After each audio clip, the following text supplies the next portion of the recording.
Men may have never considered that women have more than one purpose on this planet, and that purpose is not to serve them.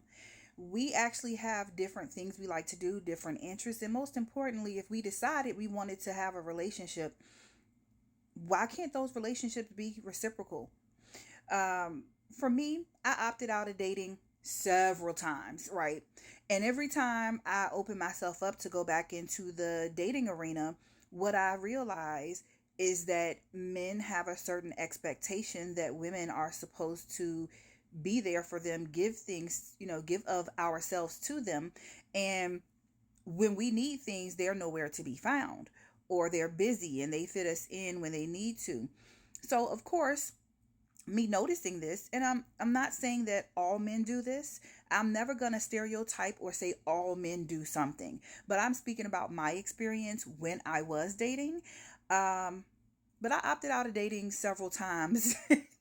So, I would, do my thing for a couple years, meaning just be to myself, not because I chose to be celibate, just I was focused on me. I was doing me. I was living in my life, leveling myself up. So I don't have time.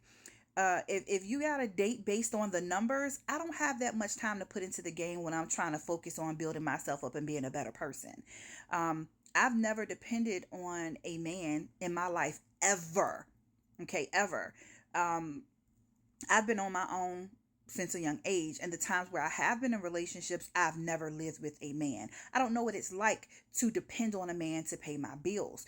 But the thing is, when I was in a relationship, or the times I tried to date, the reciprocity wasn't there.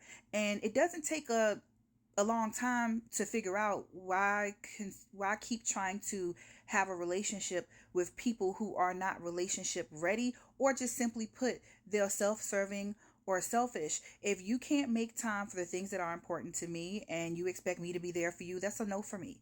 And I'm not going to give you that many warnings. I ghosted that ass, okay? So and then don't get mad at me because you keep calling and I'm not picking up the phone. These are just a few of the examples I did experience when I was open to dating the few times, um, that before I opted out of dating again. My whole point in bringing this up is the 4B movement and women deciding that we are going to choose ourselves.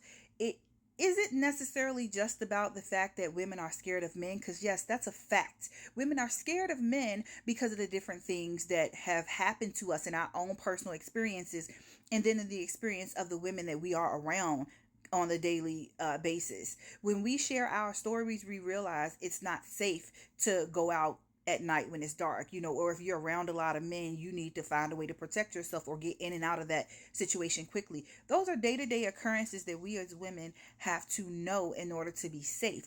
Men don't have that same thought process. And if they did, they're not protecting themselves from women. They're protecting themselves from other men. But yet, when we speak on our experiences, it is disregarded, or not all men is the comments, or you lying. Like, I don't even bother to have dialogue with men consistently, especially in social media, because when people are behind a screen name, they get bold and they say shit they wouldn't say to my face if we was in person. Okay, I look real cool, calm, and collected, but I had to train myself to be this way. I grew up in the hood. I grew up around men, so I knew what men and boys at that time were capable of. I learned in real life what to expect and how to deal with men. And that works out better, that worked out really well for me, but not every woman knows that. And women will go off thinking that the societal norm, just have kids, have a baby, this and that.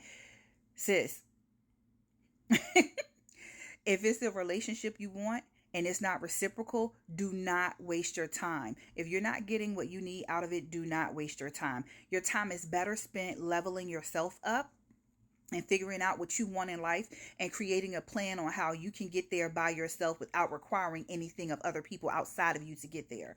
That also means that you're going to need to do some self-reflection, some work, and figure out how to become the best version of you, so that you're not the person that's blocking your way when it comes to elevating and leveling your life up. And for me, because that was always my focus, men have never been the center of my life. I've never had the luxury of making someone else the center of my life. Even if I got close to it, it didn't last long because my focus had to be me. I had goals I had to reach. I had bills I needed to pay, trips I wanted to go on. And I wasn't going to sacrifice being too much into a man that I didn't have time to do the things I needed to do for myself. Um, it's just a no-brainer for me. So I'm hoping that men who potentially might see this video, although they probably not going to listen this far in, but who knows? I won't say all. Again, I don't like the stereotype. But women, while we're looking at things that's going on in the world right now, whether it's the 4B movement and all these other things that are going on, be smart. Don't overtrust anybody. The same things that you need to look for when you're thinking about dating or dealing with men are similar things you need to look at when you're looking at dealing with people on social media, whether it's a woman or what have you. Women can catfish other women in terms of friendships. They can love bomb you too, because people like to project a false persona and a charismatic persona just to draw people in and tell people that it's about one thing when they have ulterior motives. The only way you can determine that is if you sit back and you observe and do this from a place where it's not emotional. Just look at what you see, listen to things, take note, and you know, when you're ready, you make a decision based on what you see. Never believe what somebody tell you, because people can tell you anything. Look at what they do. And if you see them being an asshole and disrespectful to people, how come that you got to understand that at some point that's going to turn around and flip around on you? Because if they're willing to be an asshole to somebody else or not be reciprocal in a friendship, any type of relationship needs to have reciprocity. And I stand on that.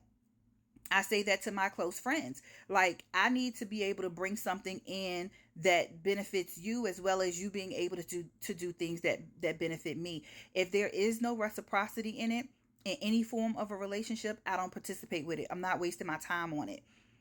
And the other thing is, yes, people. Some people like to have people around them all the time that agree with them. I'm the opposite. I prefer people around me that are not yes people, because those people with a different opinion or a different viewpoint on a topic, they actually help me grow. Because when we're having a conversation and they have a difference of opinion than I do, I'm going to hear them out. I may not change my mind, but by me hearing them out and listening to them, it allows me to have a broader perspective and maybe consider some things that I didn't consider otherwise. These are just some things that have been on my mind recently, so I just thought I would put them in a video.